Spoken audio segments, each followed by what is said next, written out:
तर पहिल्यांदा मला मी तुला सांगितलं होतं मला छान नवीन कविता ऐकायची प्रेमाविषयी, अगदी ताजी ताजी कविता मला तुझी हवी आहे. तीच पहिली भेट होती, श्वास झाले एक होते. तीच पहिली भेट होती, श्वास झाले एक होते. बोलकी होती मिठी अन शब्द सारे मूक होते. तीच पहिली भेट होती, श्वास झाले एक होते. बोलकी होती मिठी अन शब्द सारे मूक होते. केवळ हे होते हसू ओठांवरी. केवळ हे होते हसू ओठांवरी. चोरटे भेटून तुझ मी परतले जेव्हा घरी.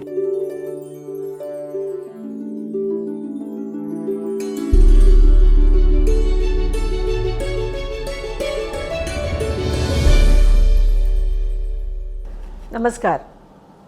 सध्या फेब्रुवारी महिना चालू आहे आणि फेब्रुवारी महिना म्हटला की प्रेमाचे वारे वाहू लागतात.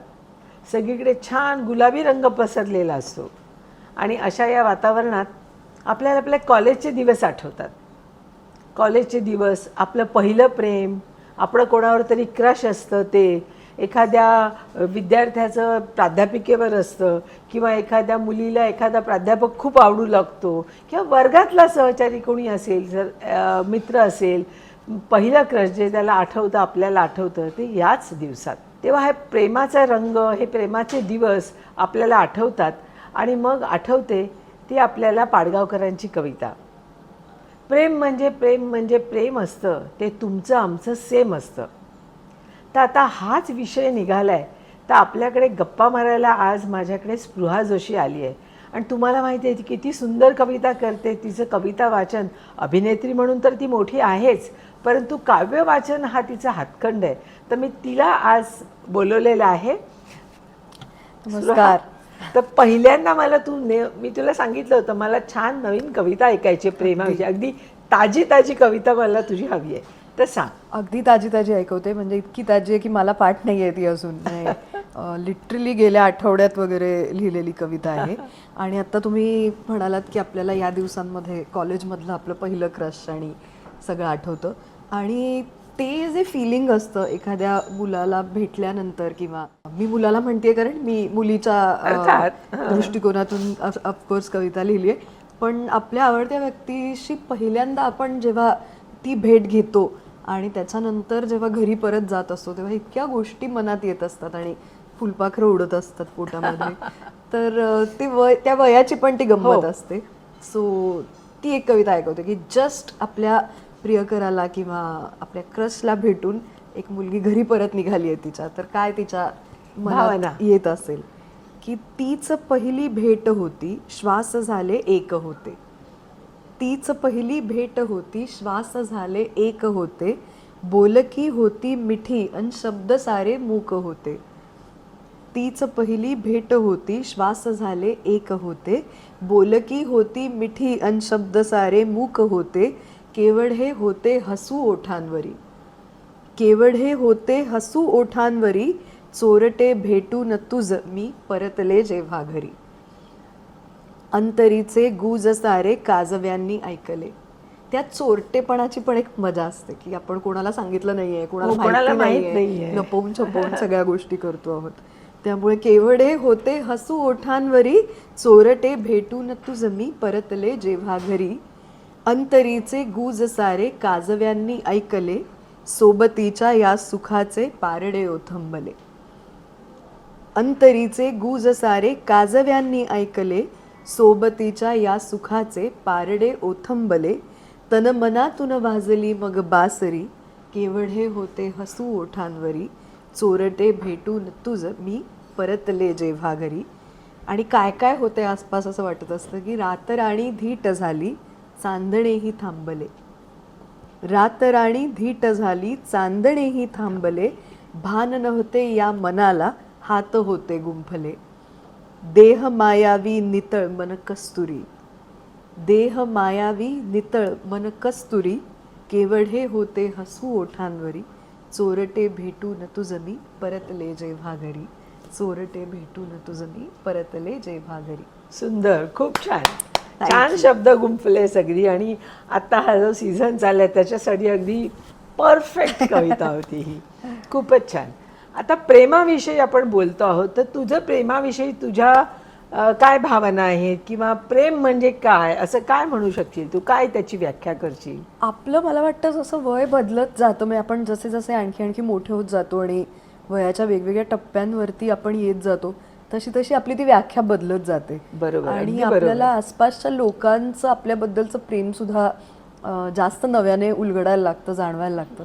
माझ्यासाठी मला वाटतं बऱ्याच लहानपणापासून म्हणजे फिल्मी वाटेल वाक्य, पण प्यार दोस्ती है जे वाक्य आहे, कुछ कुछ होता है ने आपल्या डोक्यामध्ये फिट केलेलं. आणि नॉट नेसेसरी प्रेम एखादा प्रियकरच असला पाहिजे म्हणून. हा, मी तेच आपल्या म्हणते की आईवडिलांवर प्रेम, प्रत्येक नात्यामधनं मिळणारं प्रेम हे आता थोडं मोठं झाल्यानंतर, कारण ज्या टप्प्याबद्दल आपण आधी बोललो त्या टप्प्यामध्ये आपल्याला आपला प्रियकर किंवा प्रेयसी सोडून दुसरं जगात कोणीच नाही असं वाटत असतं. तिथून पुढे येताना मग आपला जो पार्टनर आहे, आपला जो सोबती आहे, त्याच्या सकट इतरही अनेक नाती आपल्याला हळूहळू सामोरी येत जातात आणि मग ते प्रेम आणखी नव्याने भेटत जातं. पण या सगळ्या प्रेमाच्या नात्यांमध्ये मला असं वाटतं की तो मैत्रीचा धागा जो असतो तो सगळ्यात स्ट्रॉंग असतो आणि तो जिथे असतो तिथेच ते प्रेम सुंदर पद्धतीने आपल्याला येऊन भेटतं असं मला वाटतं. आता आपण मूळ विषयाकडे येऊया.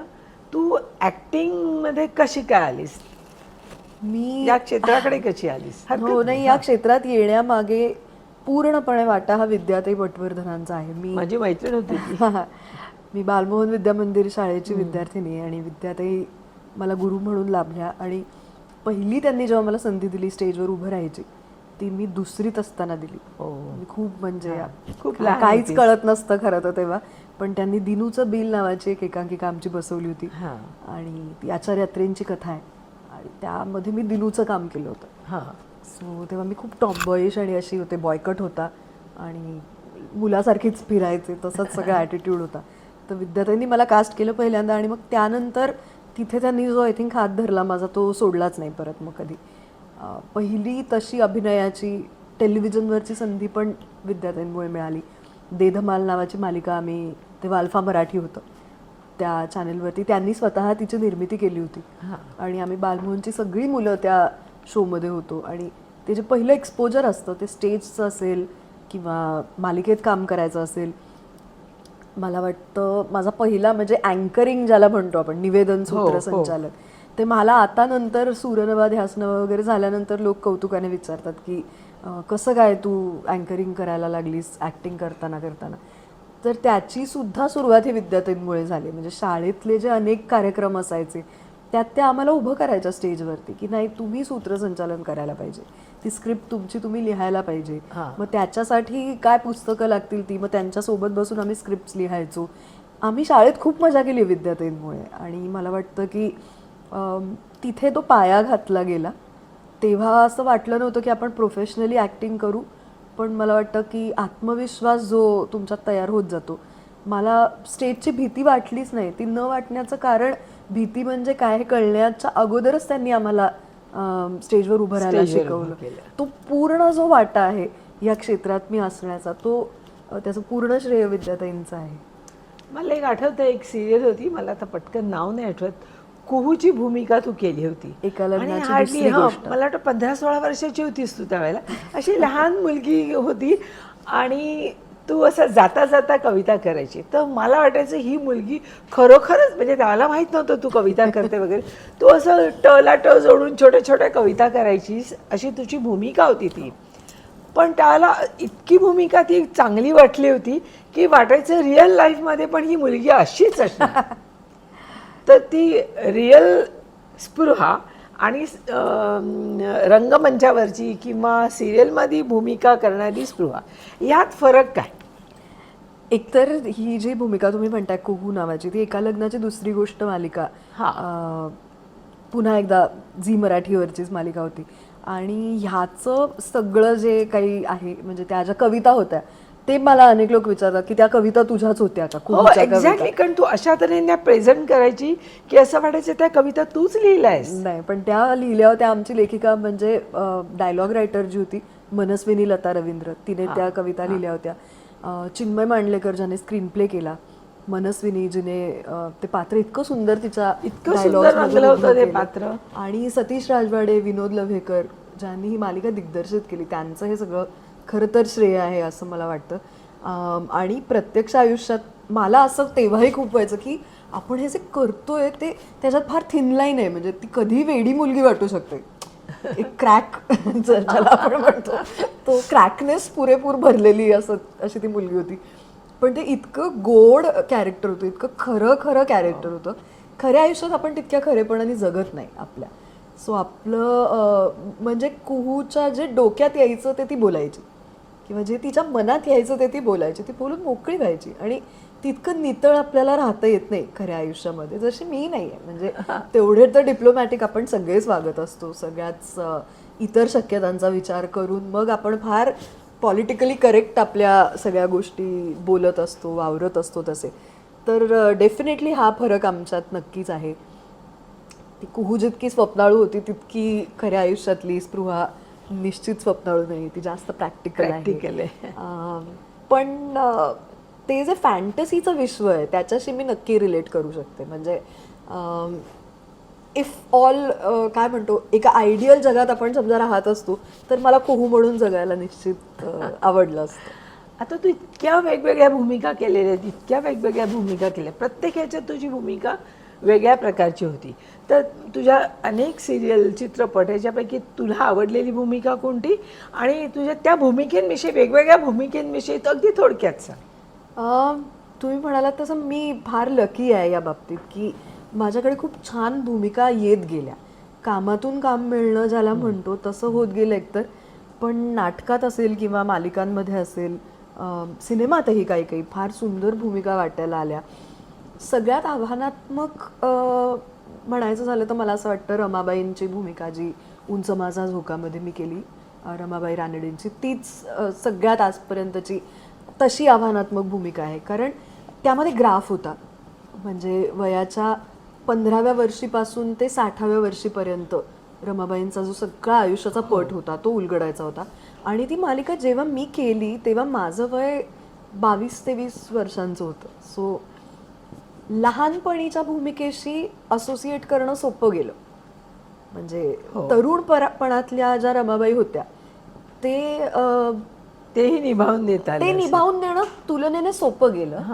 पण त्यांचा जो पोक्तपणातला प्रवास आहे, म्हणजे ती जी सगळी सायकी आहे ती समजून घेणं आणि त्यानुसार स्वतःच्या देहबोलीवरती काम करणं, त्यानुसार स्वतःच्या स्पीचवरती काम करणं, हे फार अवघड गेलं.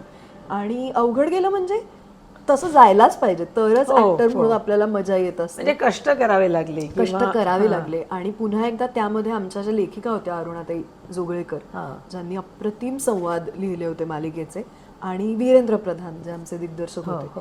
म्हणजे मला वाटतं ह्या दोन व्यक्ती नसत्या तर उंच माझा झोकामधली रमा मला नसती उभी करता आली.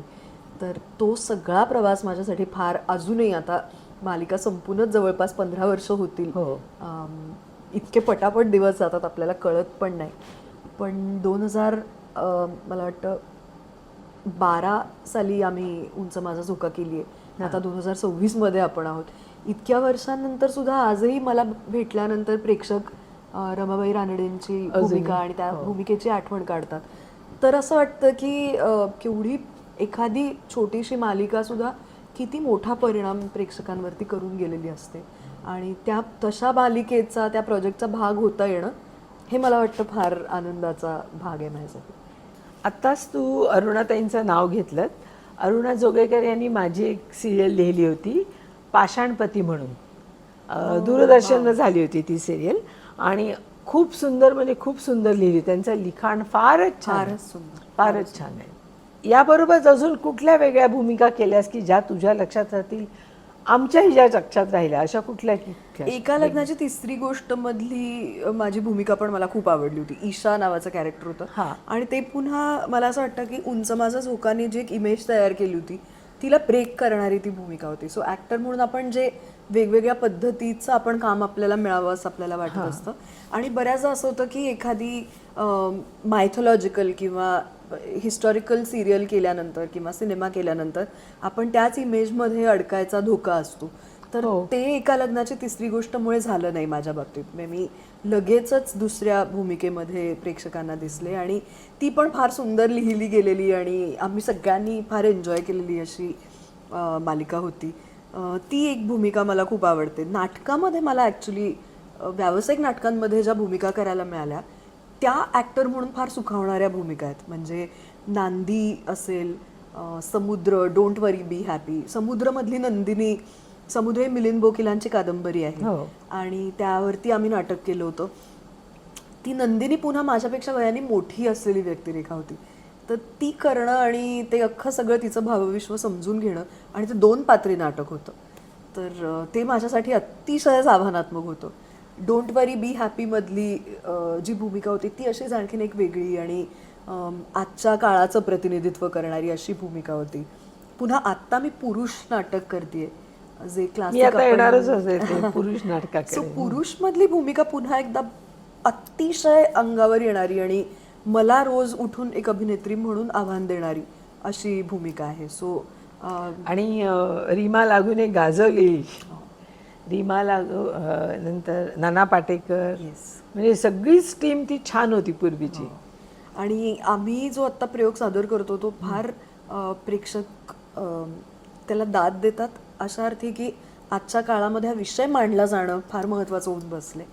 तर तो विषय या निमित्ताने मांडला जातोय. आम्ही शक्ती कायदा या निमित्ताने पुन्हा एकदा, जो आपल्या विधानसभेत खरं तर पारित झालेला कायदा आहे, पण आम्ही डिमांड करतोय नाटकाच्या माध्यमातून की हा कायदा काय म्हणजे याची अंमलबजावणी महाराष्ट्रात सुरू व्हावी आणि एक लोकचळवळ एका नाटकाच्या माध्यमातून उभी राहतीये. सो नाटक करत असताना आपण आसपासच्या समाजाच्या बाबतीत सुद्धा जागरूक आहोत का, किंवा कलाकार म्हणून आपण आपलं म्हणणं मांडू शकतोय का, तर ते करायची संधी मला या सगळ्या गोष्टींमुळे मिळते. ही आणखीन एक मला वाटतं जमेची बाजू. अशी एक भूमिका जी तुलनेने मला ती फार आव्हानात्मक वाटली होती, ती मी रंगबाज फिरसे नावाची एक वेबसिरीज केली झी5 वरती आणि जिमी शेरगिल आणि मी असं त्याच्यात अपोजिट आहोत. त्या मालिकेतली ती जी रुक्मिणी नावाचं माझं कॅरेक्टर होतं ती राजस्थानी बाई आहे. आता मला ते बॅकग्राऊंड काहीच माहिती नसताना ते कॅरेक्टर करता येणं किंवा करायला मिळणं हे इतकं मजेशीर होतं माझ्यासाठी प्रोसेस म्हणून. कारण तुम्हाला पुन्हा नुसतं हिंदी नाही बोलायचं, त्याच्यामध्ये पण तुम्हाला डायलेक्ट वेगळा आहे. सो रोज उठून एक काहीतरी आपल्याला नव्याने अभ्यास करावा लागतोय एक काम करताना. हे फार मजेशीर असतं प्रोसेस करताना ती. आता तू चित्रपटांमध्ये काम केलंय, सिरियलमध्ये केलंय, OTT प्लॅटफॉर्मवरती केलेलं आहे, तर या सर्वांमध्ये काय बदल वाटतो तुला? म्हणजे माध्यम म्हणून काय फरक आहे? माध्यम म्हणून काय फरक आहे? एक तर नाटक जिवंत माध्यम आहे, लाईव्ह आहे. तिथे तुम्हाला रिटेकची संधी नाही. बाकी सगळ्या ठिकाणी तुम्ही चुकलात, अडखळलात, धडपडलात तर त्या ठिकाणी थांबून तुम्हाला परत ती चूक सुधारण्याची संधी आहे. नाटकात तुम्हाला ती संधी नाही. सो नाटकात तुम्हाला पूर्ण तयारी निश्चित उतरावं लागतं. परंतु हे पण आहे OTT किंवा एकदा रेकॉर्ड झालं की ते आलं कायमचं. बरोबर. नाटकाचं तसं नाही, तुम्ही प्रत्येक प्रयोगात तुमची सुधारणा करू शकता. सुधारणाही करू शकतो आणि तुम्हाला काही असं बदल वाटलं की करायचे बदलही करू शकता. किंवा त्या क्षणी म्हणजे आता एखादी मी वेबसिरीज करते किंवा सिनेमा करते, तो तयार होऊन प्रेक्षकांपर्यंत पोहोचून प्रेक्षकांचं काय म्हणणं आहे ती दाद माझ्यापर्यंत पोहोचायला जवळपास वर्ष, 1.25 वर्ष किंवा व्हॉटेवर तो कालावधी तुम्ही ठरवू शकत नाही. पण नाटकातली दाद मला त्या क्षणी मिळत असते. प्रेक्षक माझ्या सोबतीने रडतात, माझ्या सोबतीने हसतात, त्यांना काही फारच आवडलं तर त्या क्षणी ते मला टाळ्यांनी दाद देतात. सो हे जे इंटरॅक्शन आहे ते या माध्यमाचं सगळ्यात मोठं मला वाटतं बलस्थान आहे. आणि प्रत्येक अभिनेत्याला आता सगळ्याच माध्यमांची आपापली गंमत आहे. सिनेमामध्ये त्या 70 mm पडद्यावर आपण जे म्हणतो त्या पडद्यावरती स्वतःला बघणं ही सुद्धा ॲक्टर म्हणून खूप सुंदर गोष्ट असते. तुम्हाला टेक्निकॅलिटी समजून घ्याव्या लागतात प्रत्येक माध्यमात काम करताना. नाटकातला अभिनय मी सिनेमात नाही करू शकत. सिनेमातला अभिनय मी म्हणजे फरक पडतो, तो समजून घ्यावा लागतो. स्टेजवर थोडं लाऊड करावं लागतं सगळ्या प्रेक्षकांना. शेवटच्या रांगेत बसलेल्या शेवटच्या प्रेक्षकाला माझं म्हणणं आणि मी टाकलेला एक उसासा तो का टाकलाय हे कळलं पाहिजे. त्याच्यानुसार त्याच्यासाठी मला माझी बॉडी लँग्वेज जी आहे ती ठरवावी लागते, आवाजाचे चढ उतार ठरवावे लागतात. वेळेस तोच अभिनय तसा मी सिनेमात करायला गेले तर तो लाऊड वाटू शकतो, कारण कॅमेरा इथे आहे माझ्याजवळ आणि तिथे मग तुमच्या डोळ्यांचे, चेहऱ्यावरचे हावभाव हे मॅक्सिमम मॅटर करतात. त्या जोडीला तुम्हाला अँगल्स, लेन्स ह्याचा अभ्यास करायला लागतो की तुम्ही किती दिसताय.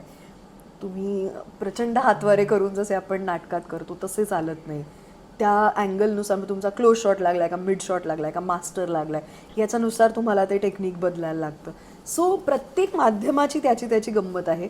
पण नाटकाची स्वतःची एक वेगळी जादू आहे. आणि जी म्हणजे जे आपण म्हणतो, मला वाटतं ते रतन याम त्यांचं वाक्य आहे, if I am not wrong, की नाटकाची सगळ्यात मोठी जादू ही आहे की मी काहीही म्हणजे फक्त एक मोढा घेऊन समजा स्टेजवर आहे आणि मी एकीकडे हात केला आणि म्हटलं की हा चंद्र आहे, तर पुढचे 3 तास माझ्याबरोबर माझे प्रेक्षक याच्यावर विश्वास ठेवतात की हो चंद्र yes, इथे आहे. चंद्र आहे.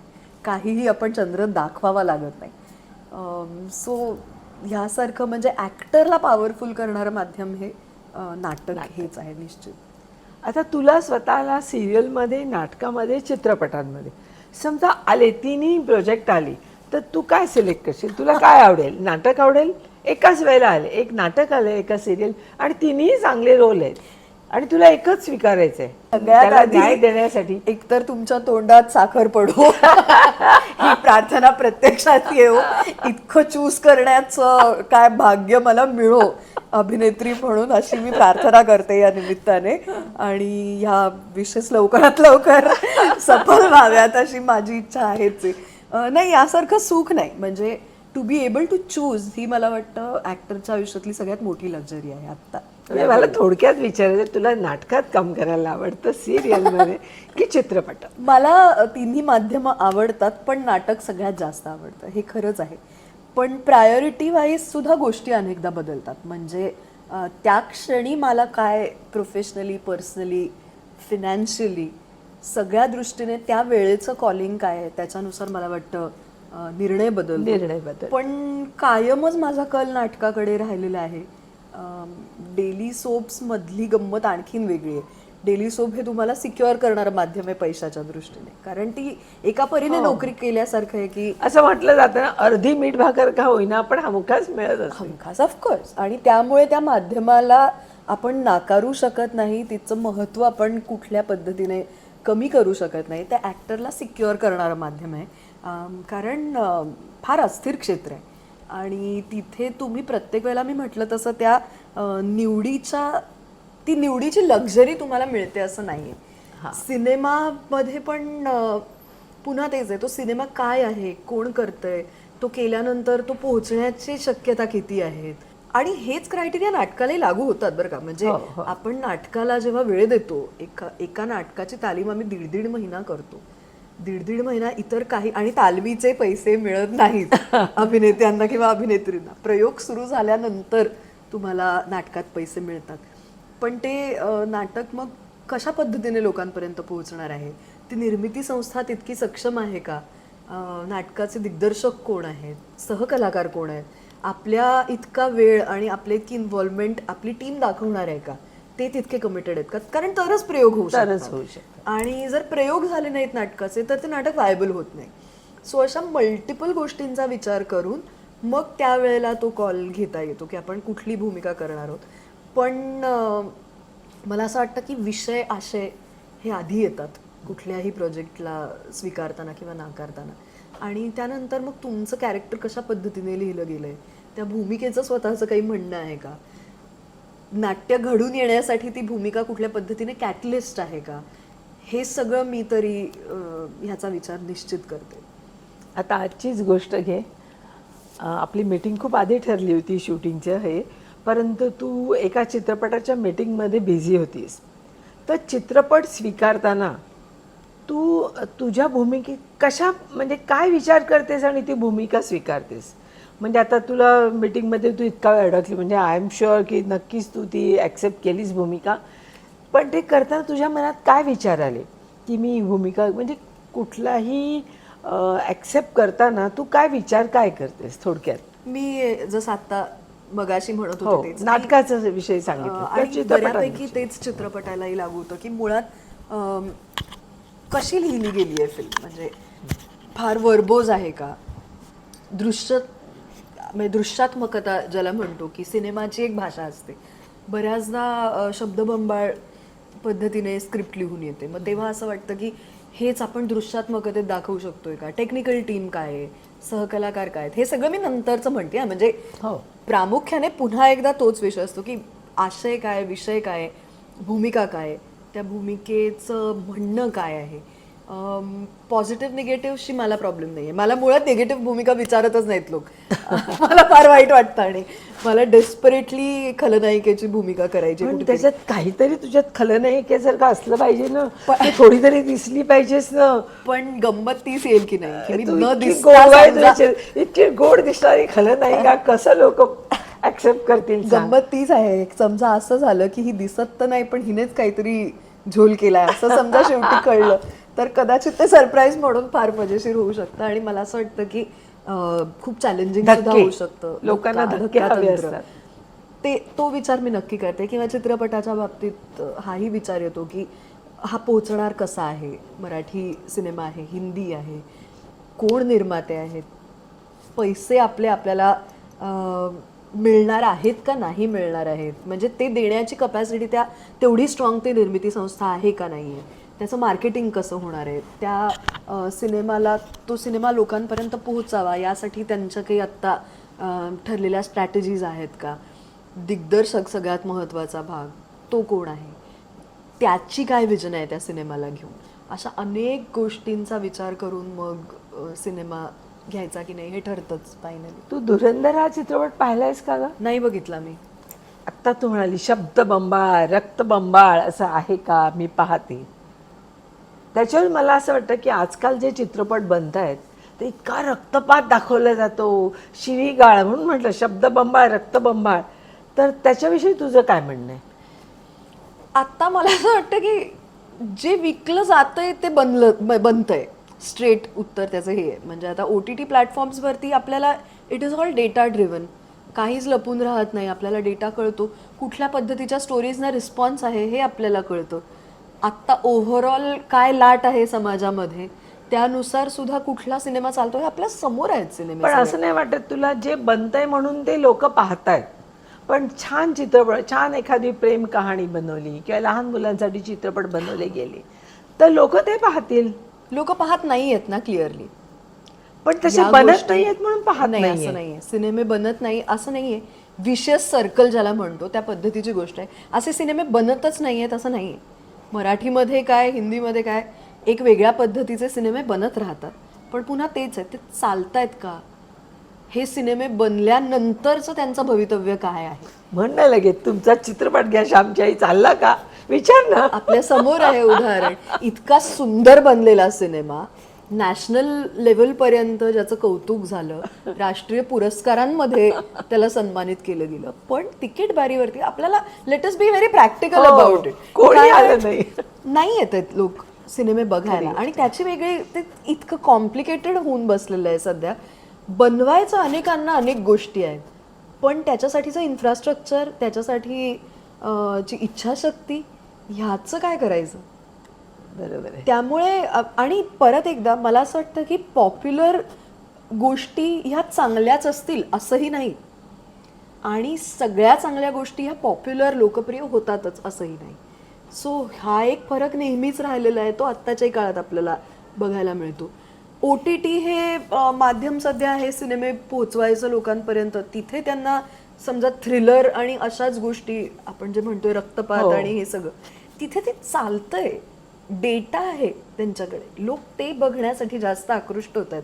त्यामुळे अर्थात त्यांचीही हीच डिमांड आहे मेकर्सकडनं. मेकर्स हेच म्हणणार आहेत की ते आम्हाला सांगतायत असं बनवा. जे मराठी डेली सोप्स बद्दलही आपण ऐकतो की चालणाऱ्या सिरियल्स आणि आवडणाऱ्या सिरियल्स ह्या वेगवेगळ्या गोष्टी आहेत ना, की चॅनल जेव्हा TRPचे आकडे दाखवतं तेव्हा चॅनल हेच म्हणतं की TRP म्हणजे काय, डेटा आहे जो नंबर्समध्ये जातोय त्यांच्यापर्यंत. याचा अर्थच आहे की लोक बघतायत ना, शिव्या घालून का होईना पण बघताय ना. तुम्ही बंद करताय का चॅनल, रिमोट वापरताय का, किंवा बदलताय का, तर नाही. लोकांना मजा येते सासू सुनेची येतेच झगडे आहे. बघायला. आपण कशाला ताकाला जाऊन भांडण नाही लपवू शकत. त्यामुळे जे आहे ते आहे, त्या डेटा बद्दल त्याच्या अराउंडच बोलायला पाहिजे आपल्याला.